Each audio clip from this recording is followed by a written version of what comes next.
જય દ્વારકાધીશ મિત્રો, હું છું વિક્રમ બારીયા. તળાજા આપણે તળાજાથી અત્યારે ગામનું નામ આપણે ગોમતીબાના ઘરે આવેલા ગામનું નામ છે મસુંદરા કરીને ગામ છે, રાજુલા પાસે આવેલું છે. અને અત્યારે હાલ આપણે છે ને એક આપણું ગરીબ નિરાતે જરૂરિયાતમંદ લોકોનું વોટ્સઅપ ગ્રુપ ચલાવી છે, સાથે સાથે નોંધારાનો આધાર ચેરિટેબલ ટ્રસ્ટ અને અલગધણી આશ્રમ રામા મંડળ ચલાવી છે. અને એની અંદર આશ્રમમાં અલગધણી આશ્રમ રામા મંડળ જે રમી છે ને એ અમે રમવા તો તમારે અહીંયા અમે ફ્રીમાં આવશું, પણ તમારે માત્ર આવવા જવાનો ખર્ચ અને સાજિંદાઓનો ખર્ચ તમારે દેવાનો રહેશે. બાકી અમે રમશું તો ફ્રીમાં. અને ખાસ કરીને તો જો આ માજીએ અત્યારે એની પાસે તેલ મરસું એવું કાંઈ નહોતું, તો તમે જોઈ શકો છો ને કેવું રાંધીને ખાધું. ખાલી મગની દાળ હળદર નાખીને બાફેલી ખાલી દાળ જ છે, બનાવવા નથી. માજી આવી રીતના ખાય છે. તો એને આપણું જે ગરીબ નિરાતે જરૂરિયાતમંદ લોકોનું વોટ્સઅપ ગ્રુપ છે ને એ વોટ્સઅપ ગ્રુપ દ્વારા આપણે 3 મહિના ચાલે એટલું કરિયાણું લાવવા માંડી. આ તમને 3 મહિના હાલે ને એટલું કરિયાણું આપ્યું, તમે રાજી છો?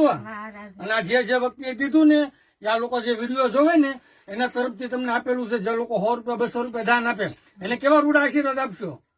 એના દીકરા કોવરાના થાય જાજી ધાને ધરાય બધાય. બાકી આ બધી વસ્તુ મળે તો તમે રાજી છો ને?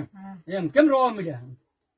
એમાં છોકરા મને દે તે હું છું છોકરા બધા મને દેવા આવ્યા તે એમાં એમાં એમાં રોવો હું મારી દુઃખ ન થાવ, રોવાય નહીં, શાંતિ. આમ તો હવે હરકના આંસુ કરો. હવે તો તમને દર 3 મહિને મળશે. આ તમારે 3 મહિના નીકળી જાય તો 3 મહિનાની વધારે નીકળી જાય 4-5 મહિના એમ ને. હવે રોતા નહીં, તમને આ બધું વસ્તુ મળી ગયું, તમે રાજી થવો ને એમ ને. બીજું અમારા દર્શક મિત્રોને કઈ કેવા માંગતો હતો કયો? કાંઈ કેવું નહીં બસારાને, એને હું કહી મારી દયા કેટલી કરી. એને તમારા દીકરા અત્યારે કોઈ ખાવા નથી દેતા ને માડી તમને? કમાતું નથી, થોડોક દારૂ પી જાય. દારૂ પીવે છે? દારૂ પી જાય એટલે દેતા નથી. નકર તો દે. બરોબર.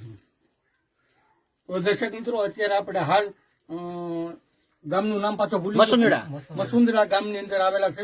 મસુંદરા ગામની અંદર આપણે માજીને આપણે કરિયાણાની કીટ, આપણું જે ગરીબ નિરાતે જરૂરિયાતમંદ લોકોનું વોટ્સઅપ ગ્રુપ, અલગધણી આશ્રમ રામા મંડળ અને સાથે સાથે નોંધારાનો આધાર ચેરિટેબલ ટ્રસ્ટ